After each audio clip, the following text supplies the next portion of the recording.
अस्सलाम वालेकुम दोस्तों, एक बार फिर आपको खुशामदीद कहता हूँ अपने चैनल गार्डन्स ऑफ ईडन पर। आज की वीडियो बहुत सारे व्यूवर्स की फरमाइश पर ला रहा हूँ और आज की ये वीडियो दोस्तों बहुत ही इंटरेस्टिंग होने जा रही है। तो आपने इस वीडियो को स्टार्ट से एंड तक लाजमी देखना है। दोस्तों, मेरे इस चैनल को सब्सक्राइब लाजमी कर दें और बेल आइकन पर क्लिक भी कर दें ताकि हर आने वाली नई वीडियो आप तक बआसानी पहुँच सके। दोस्तों, इस वीडियो में मैं आपको स्टेप बाय स्टेप बताऊंगा गेंदे का पौधा मैरीगोल्ड प्लांट कब, कैसे और किस तरह ट्रांसप्लांट करना है और इसकी केयर कैसे करनी है, और साथ ये भी बताऊंगा कि कौन सा फर्टिलाइज़र इसके लिए ज़रूरी है। और आखिर में आपको ढेर सारे फूल प्लांट पर लाने के लिए नर्सरी के एक्सपर्ट्स का एक्सपीरियंस शेयर करूंगा। तो आपने वीडियो का कोई हिस्सा मिस नहीं करना। आइए दोस्तों, अब हम सबसे पहले बात करते हैं कि पॉट यानी गमला कैसा हो और इसका साइज़ क्या हो।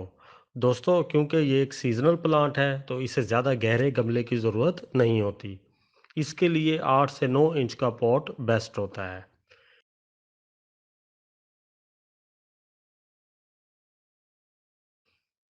पॉट के बॉटम का कुछ हिस्सा कवर कर लें ताकि जो वाटरिंग आप करें वो अच्छे से सॉइल को मॉइस्चर कर सके।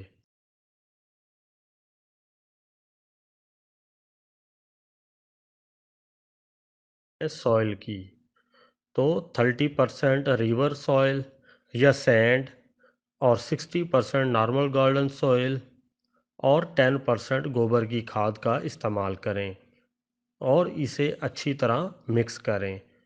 दोस्तों, इसको उस वक्त तक मिक्स करते रहें जब तक ये सॉफ्ट और भुरभुरी ना हो जाए। इसमें कोई गिल्टियाँ वगैरह ना रहें, तब भी इसकी रूट्स अच्छी तरह ग्रो करेंगी। तीसरे नंबर पर मैरीगोल्ड के बेबी प्लांट को ट्रांसप्लांट करना है। प्लांट को इसकी सॉइल के साथ ही ट्रांसप्लांट करें ताकि ये मुरझाए ना। अब आप इसकी वाटरिंग करें, लेकिन ध्यान रहे प्लांट के ऊपर वाटरिंग नहीं करनी। स्टेप 4।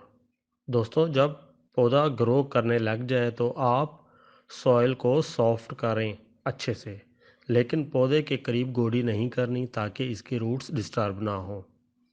इसको अब डीएपी फर्टिलाइज़र 7 से 8 दाने पॉट की साइड्स पर डालने हैं और अच्छे से वाटरिंग करनी है ताकि इसकी रूट्स अच्छे से ग्रो कर सकें। याद रखें, फर्टिलाइज़र का इस्तेमाल ज़्यादा नहीं करना वरना प्लांट मर जाएगा। और साथ ही इसकी पिंचिंग कर दें, यानी प्लांट की ब्रांचेस की टॉप से 2 से 3 जगह से कटिंग कर दें जिससे इसकी मल्टीपल ब्रांचेस निकलेंगी। दोस्तों, 4 वीक के बाद आप देख रहे हैं कि प्लांट की काफ़ी अच्छे से ग्रोथ हो रही है और नई ब्रांचेस भी निकल रही हैं। प्लांट के पास अगर कोई ग्रास या प्लांट निकले तो उसे साथ के साथ निकाल दिया करें ताकि प्लांट की ग्रोथ रुकने ना पाए। दोस्तों, स्टार्ट में जो कलियां निकल रही हैं इनको काट दें ताकि प्लांट अच्छे से फैले।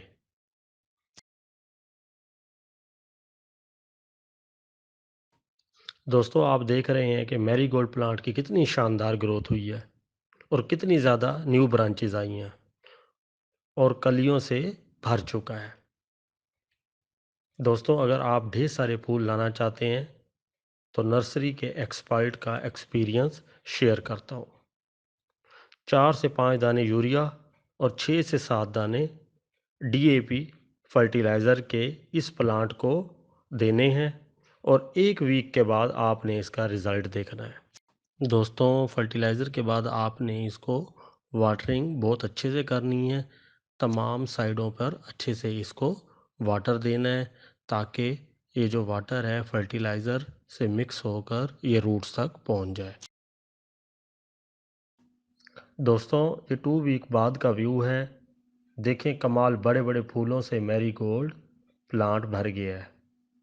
दोस्तों, मुझे मैरीगोल्ड फ्लावर का ये कलर बेहद पसंद है। आइए अब मैं आपको बाकी मैरीगोल्ड के प्लांट भी दिखाता हूँ। दोस्तों अब आप देख रहे हैं कि ये कितने प्यारे प्यारे खूबसूरत मैरीगोल्ड के प्लांट तैयार हो चुके हैं और इस पे कितने प्यारे खूबसूरत फ्लावर लग रहे हैं। ये ऑरेंज कलर का मैरीगोल्ड का प्लांट है और इसमें वाइट, लाइट येलो भी है और 3 तरह के कलर होते हैं। एक येलो। दोस्तों आखिर में मेरे चैनल को सब्सक्राइब कर दें और कमेंट में अपनी राय ज़रूर दें। आपके कमेंट से हमें अंदाज़ा होता है कि आपको ये वीडियो कैसी लगी है। Thanks for watching.